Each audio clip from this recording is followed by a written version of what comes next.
Assalamualaikum warahmatullahi wabarakatuh. Nama saya Yulia Santaufani. Saya mahasiswi dari YIN Takengon, jurusan Ilmu Al-Quran dan Tafsir.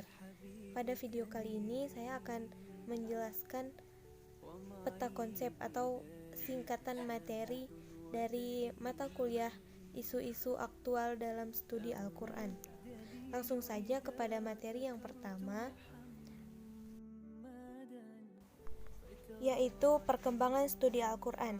Kajian tentang Al-Quran adalah bentuk respon atas penerimaan Al-Quran sebagai realitas yang tak bisa dipungkiri keberadaannya. Kajian mengenai Al-Quran ini sudah ada sejak Al-Quran ada. Perhatiannya tidak hanya diberikan oleh Nabi Muhammad SAW dan umatnya saja, tetapi orang kafir Quraisy juga menaruh perhatian padanya. Ada beberapa tahapan berdasarkan karakteristik yang menonjol, yaitu pada tahap formatif, afirmatif, dan tahap reformatif. Tahapan-tahapan tersebut adalah sebagai berikut. Yang pertama, tahap formatif. Pada tahapan ini banyak dipengaruhi bias-bias ideologis, yaitu penafsiran pada masa itu lebih didominasi oleh kepentingan-kepentingan tertentu, sehingga Al-Quran diperluas.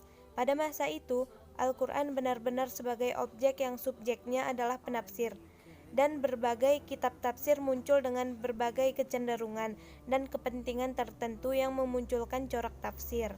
Yang kedua, tahap afirmatif. Pada tahapan ini banyak dipengaruhi bias-bias ideologis, yaitu penafsiran pada masa-masa itu lebih didominasi oleh kepentingan-kepentingan tertentu, sehingga Al-Quran diperluas. Pada masa itu, Al-Quran benar-benar sebagai objek yang subjeknya adalah penafsiran, dan berbagai kitab tafsir muncul dengan berbagai kecenderungan dan kepentingan tertentu yang memunculkan corak tafsir. Yang ketiga yaitu tahap reformatif. Pada penafsiran tahap ini ditandai dengan adanya corak kritis dan transformasi. Corak kritis merupakan penafsiran yang telah ada tidak diterima begitu saja sebagai suatu kebenaran, tetapi mulai dikritis dan dipertanyakan. Kemudian transformatif yaitu tafsir yang dibangun untuk kepentingan transformasi umat dan untuk menjawab atau memecahkan masalah nyata yang sedang muncul dan berkembang di masyarakat. Selanjutnya yaitu Al-Quran sebagai lapangan studi. Studi Islam merupakan implementasi dan aktualisasi rasa ingin tahu manusia terhadap segala seluk-beluk agama Islam. Studi ini dalam perkembangannya tidak hanya menarik perhatian orang Islam sendiri, tetapi juga menarik orang-orang yang berada di luar Islam. Kajian Islam atau studi Islam menurut Charles J. Adam diklarifikasikan sebagai berikut. Yang pertama, Arab pra-Islam. Yang kedua, Nabi Muhammad. Yang ketiga, Al-Quran. Yang keempat, hadis. Yang kelima, kalam. Yang keenam, hukum Islam. Yang ketujuh, filsafat. Yang kedelapan, sufisme. Yang kesembilan, sekte-sekte dalam Islam. Yang kesepuluh, kehidupan peribadatan. Dan yang ke-11, kajian agama-agama secara populer. Selanjutnya itu ruang lingkup studi Al-Quran. Studi Al-Quran ini luar ruang lingkupnya yaitu oleh Sahiroh Syamsuddin memetakannya menjadi ranah-ranah sebagai berikut. Yang pertama, dirastat mafi al-nas. Yang kedua, dirasah mahau la Al-Quran. Yang ketiga, tafsir Al-Quran. Yang keempat, living Quran dan living tafsir. Selanjutnya, perangkat studi Al-Quran secara ilmiah. Bangunan keseluruhan studi Al-Quran, baik yang dilakukan oleh orang Islam ataupun non-Islam, idealnya membutuhkan perangkat di bawah ini. Yang pertama, teks Al-Quran. Yang kedua, indeks. Yang ketiga, kamus. Yang keempat, tata bahasa. Yang kelima, susunan tema-tema. Yang keenam, tafsir. Yang ketujuh, bibliografi. Yang kedelapan, pendekatan. Kemudian berikutnya, pendekatan dan etika studi Al-Quran. Ada beberapa pendekatan dalam studi Al-Quran, diantaranya yang pertama, pendekatan historis sosiologis. Yang kedua, pendekatan hermeneutik. Yang ketiga, pendekatan feminis. Yang keempat, pendekatan semiotik. Yang kelima, pendekatan semantik. Dan yang keenam, pendekatan sastra. Yang pertama, pendekatan hermeneutika. Pengertian hermeneutika. Hermeneutika adalah sama dengan menelusuri masa lalu. Hal ini karena hermeneutika sebenarnya adalah bukan istilah yang baru muncul, tetapi istilah ini lahir seiring lahirnya agama dan filsafat. Menelusuri kata awal hermeneutika dari Yunani ini, maka arti hermeneutika sebagai kegiatan menafsirkan atau to interpret. Ini mengasumsikan pada proses pembawa sesuatu untuk dipahami. Dari pengertian ini menyebabkan seringkalinya istilah menafsirkan disejajarkan dengan istilah memahami. Selanjutnya, secara definitif, hermeneutika yang secara umum dapat dipahami sebagai penafsiran atau dengan proses pengubahan sesuatu atau situasi dari ketidaktahuan menjadi tahu. Berikutnya kajian historis. Di sepanjang perjalanannya, hermeneutika mengalami perkembangan, yaitu yang pertama, hermeneutika sebagai teori eksegesis Bible. Yang kedua, hermeneutika sebagai metodologi filologi. Yang ketiga, hermeneutika sebagai ilmu pemahaman linguistik. Yang keempat, hermeneutika sebagai fondasi metodologis Geisteswissenschaft. Yang kelima, hermeneutika sebagai fenomenologi desain 18 dan pemahaman eksistensial. Yang keenam, hermeneutika sebagai sistem interpretasi. Selanjutnya yaitu konsep dasar. Berdasarkan perkembangan hermeneutika dari masa ke masa, sebagaimana telah dipaparkan di atas, maka telah melahirkan 3 macam konsep dasar yang meminjam istilah Joseph Blazer, yaitu yang pertama, teori hermeneutika. Teori hermeneutika memusatkan diri kepada persoalan teori umum interpretasi sebagai metodologi ilmu-ilmu humaniora, termasuk ilmu-ilmu sosial kemanusiaan. Yang kedua, filsafat hermeneutik. Hermeneutik filosofis memfokuskan perhatiannya pada status ontologis memahami itu sendiri. Hermeneutika filosofis berpendapat bahwa penafsiran atau pembaca telah memiliki prasangka atau prapemahaman atas teks yang dihadapi, sehingga tidak mungkin untuk memulai sebuah aktivitas penafsiran dan pemahaman dengan sebuah pemikiran yang netral. Yang ketiga, hermeneutik kritis. Secara umum, sebutan kritis di sini adalah penaksiran atas hubungan-hubungan yang telah ada dalam pandangan standar yang berasal dari pengetahuan mengenai sesuatu yang lebih baik yang telah ada sebagai sebuah potensi atau tendensi di masa kini. Sedangkan secara spesifik, istilah hermeneutika kritis ini menunjukkan kepada adanya sebuah relasi dengan teori kritis mazhab Frankfurt.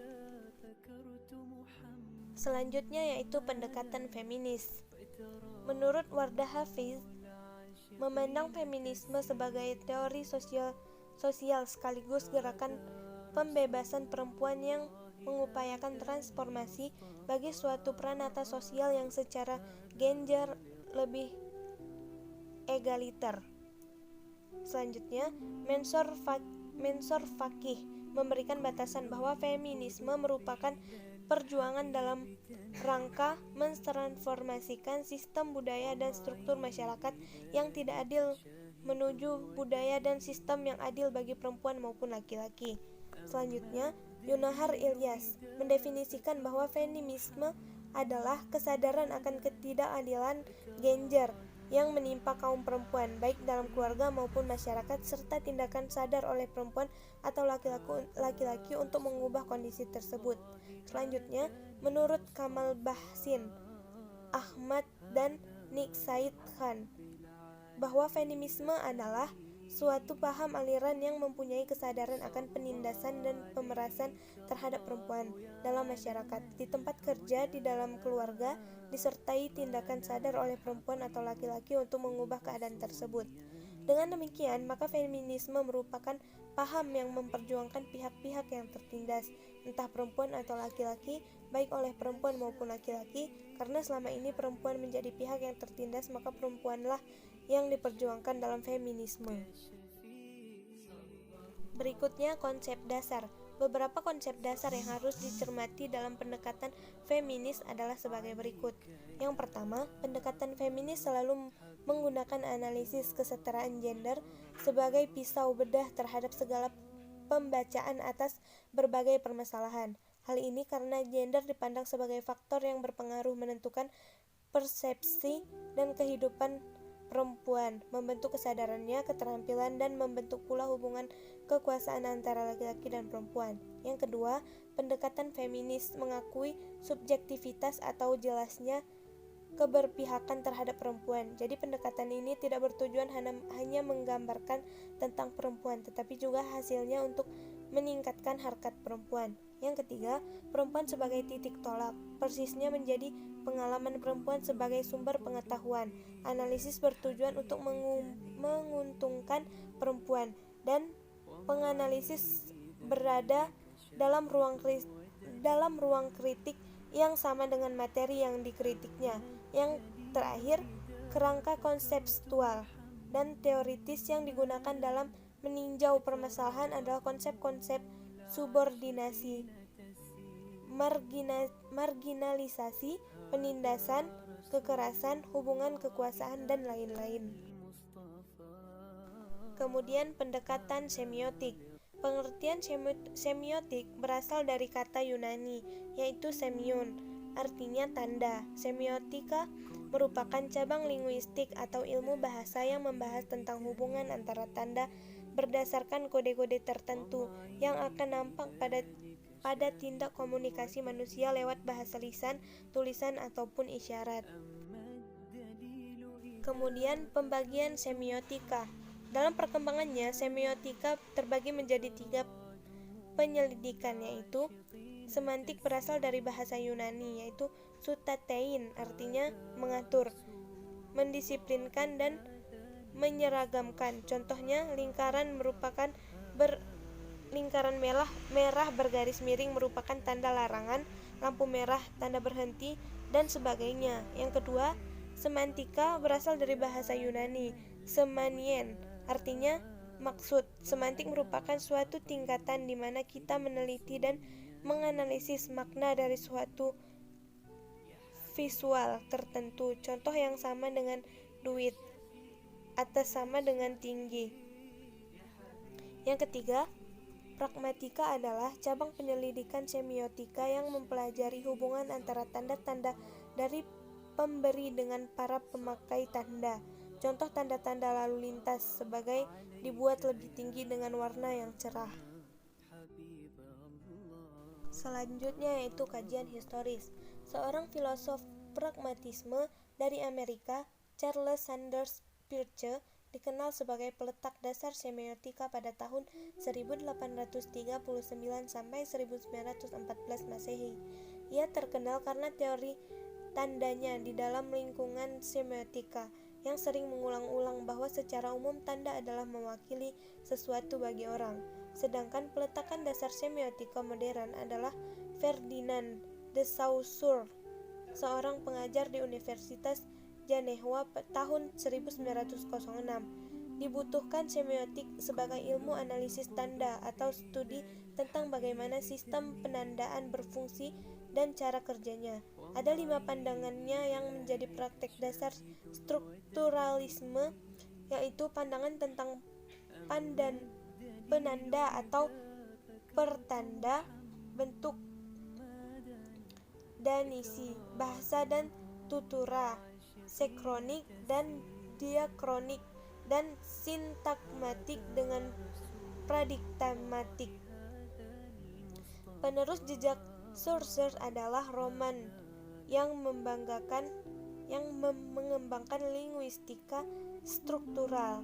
Lahir di Moskow tahun 1896, ia merupakan seorang ahli linguistik abad 20 yang pertama kali meneliti secara serius pembelajaran bahasa maupun fungsi bahasa. Pemikirannya adalah penekanan pada 2 aspek, yaitu kesamaan dan kesinambungan.